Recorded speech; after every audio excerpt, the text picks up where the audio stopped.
Our talk, inshallah, today is about family ties and its preservations of good and of goodness in this life and the hereafter, and its destruction of demise in this life and in the hereafter.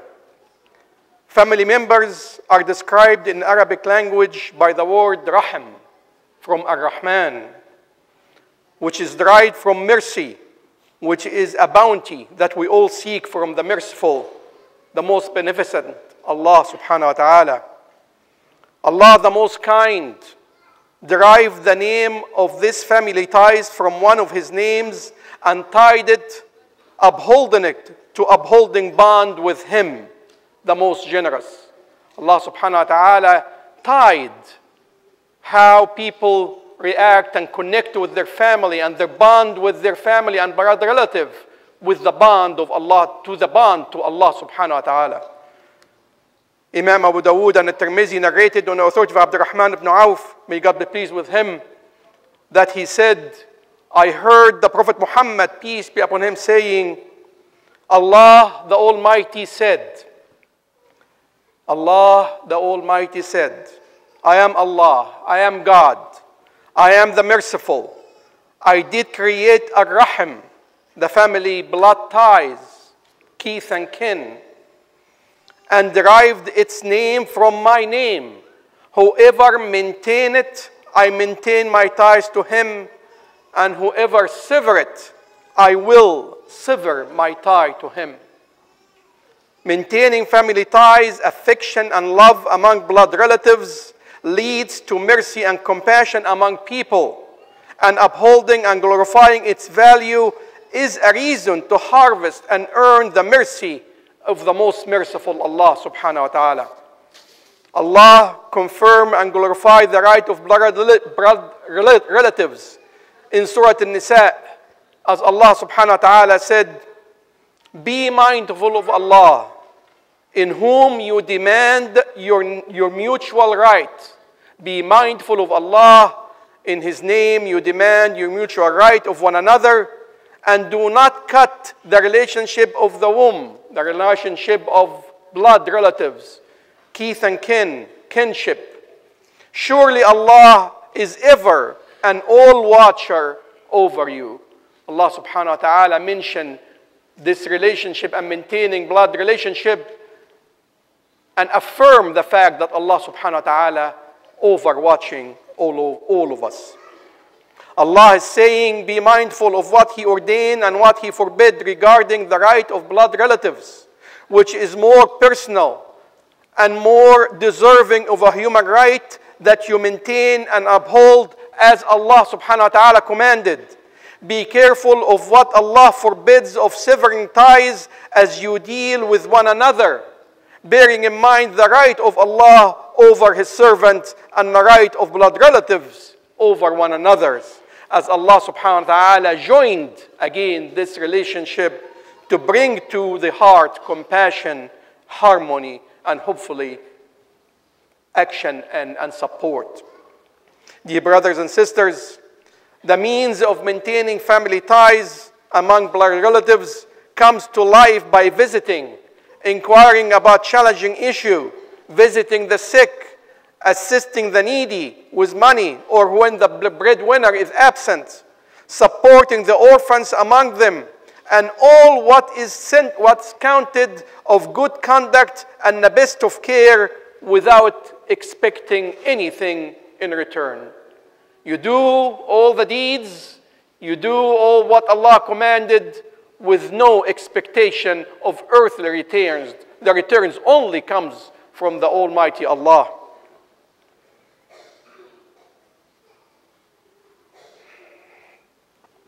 A conduct which follow the command of our Prophet Muhammad, peace be upon him, as Imam al-Bukhari narrated on the authority of Abdullah ibn Amr ibn al-As, may God be pleased with him, that the Prophet Muhammad, peace be upon him, said, the one who maintain family ties, the one who maintain family ties is not the one who expects something in return, but he is the one who maintains family ties, is the one whose relative sever ties with him, but he uphold it and connect it.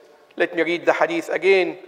The Prophet Muhammad, peace be upon him, said what can be translated, the one who maintains family ties is not the one expected something in return, but the one who maintains family ties is the one whose relatives sever ties with him, but he uphold it and connect it.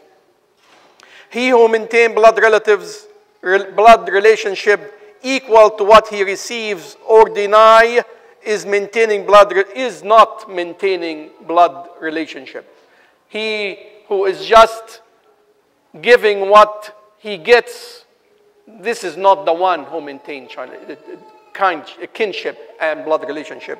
Imam al-Tabarani said, keeping and upholding blood relationship can be 3 ranks. He clarified 3 ranks of this relationship between you and your kinship, between you and your blood relatives. First, he who upholds all blood ties, responsibilities, and does not expect anything in return, and connect it when the other side sever it. Second, the one who maintains blood relationship just equal to what he receives or what he denies. If they disconnected the relationship with him, he disconnect. If they connect, he connect. That's the second category. The third is the one who never uphold or maintain responsibility of blood relationship while receiving all the benefits. Dear brothers and sisters, Islam, our religion, is the first and foremost to command the necessity of upholding and maintaining all avenue of communication and support between blood relatives. Something to be proud of. To magnify that importance, Islam placed upholding blood relationship as a sign of proper and proof of true conviction. A proof of your iman is to fulfill your family ties relationship. Imam al-Bukhari narrated on the authority of Abu Hurairah, may God be pleased with him, that the Prophet Muhammad, peace be upon him, said, whoever believes in Allah and the day of judgment, let him connect and uphold family ties. You will not find one who witnessed to the oneness of Allah truly, and that the Prophet Muhammad, peace be upon him, his messenger, unless he connect and respect and uphold family ties. Also, Imam al-Bukhari and Muslim narrated on the authority of Anas ibn Malik, may God be pleased with him, that the Prophet Muhammad, peace be upon him, said, whoever loves to increase and ease his income and have a long life, let him connect and uphold his family ties.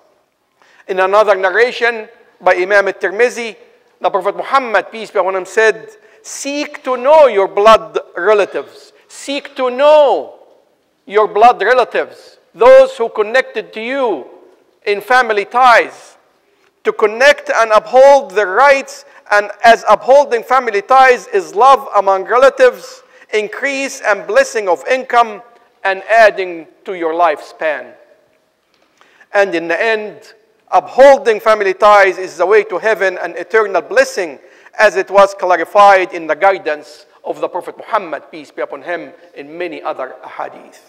Dear brothers and sisters, as upholding family ties is goodness on earth and the hereafter, we find severing it a demise in earthly life, a sign of the coming of the day of judgment, and a spoiler in the day of judgment for whoever violate that right and that responsibility. The Prophet Muhammad, peace be upon him, clarified that a sign of the day of judgment is to sever what Allah commanded. When you see Allah's command being severed and ignored, you expect the day of judgment. The Prophet Muhammad, peace be upon him, clarified that a sign of the day of judgment is to sever what Allah commanded to uphold and fulfill of family ties, or not to fulfill it to the manner it should be, or to see clearly the consequences and the severity of destroying it linger and goes on as family, instead of being loving in communication and loving in care, they hate one another and they exaggerate for years of boycotting one another. Imam Ahmad narrated on the authority of Abdullah ibn Amr ibn al-As, may God be pleased with him, that the Prophet Muhammad, peace be upon him, said, the end of time will not arrive. The end of time will not arrive until wicked and wickedness prevail and magnify. It's not just being wicked. You are magnified in your wickedness, exaggerated in being bad. That will be the state of affair. That will be what is prevailing and what is magnified. The Prophet Muhammad, peace be upon him, said, the end of time will not arrive until wicked and wickedness prevail and magnify. Family ties are severed. Neighbors will be at odds. And the one who betray be trusted. And the one who should be trusted will be called not trustworthy. Everything will be upside down. Also, Imam Ahmad and At-Tabarani narrated on the authority of Abbas al-Ghafari that he said, may God be pleased with him, that he said, I heard the Prophet Muhammad, peace be upon him, fearing 6 state of affairs for his ummah. And listen carefully for what the Prophet Muhammad, peace be upon him, is fearing for all of us more than 14 centuries ago. Abbas al-Ghafari said, counting these 6 issues, the young and the inexperienced be in charge. The young and the inexperienced will be in charge, will be the kings, will be the rulers. Second, increase in the number of those who protect and aid the unjust rulers. Those who protect the unjust rulers among private guards and police who protect and aid the unjust ruler, increase. 3, bribery in government prevails. Bribery everywhere in justice, in the justice system, everywhere. Bribery prevails. Severing family ties. Lack of respect of human life. We see people killing one another, Muslims killing one another with no regard to life. It's happening. And its sanctuary of life are violated. And 6, a coming of a generation that takes the Quran for singing. They take the Quran for singing as music.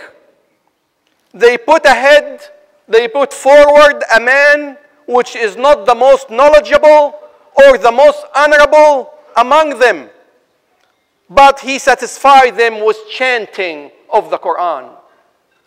Chanting of the Quran becomes more attractive than honor, than goodness, than the most honorable, the most knowledgeable to be ahead and to be in charge. Unfortunately, we see a lot of this materializing around us now, today.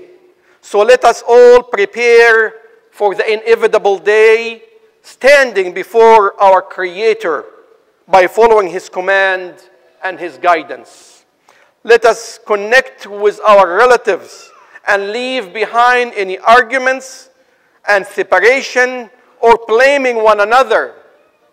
When this state of affair of severe separation and severe ignorance and ignoring of family ties become the reality and materialize in the time of prosperity, in the time of goodness, when all this happened, not in a time of deprivation or the time of hardship, when this state of affair happened in a time of goodness and in a time of prosperity, it becomes the ultimate disobedience, leading to the ultimate punishment of losing eyesight while you can see of the truth, and losing your hearing of the truth when it is spoken.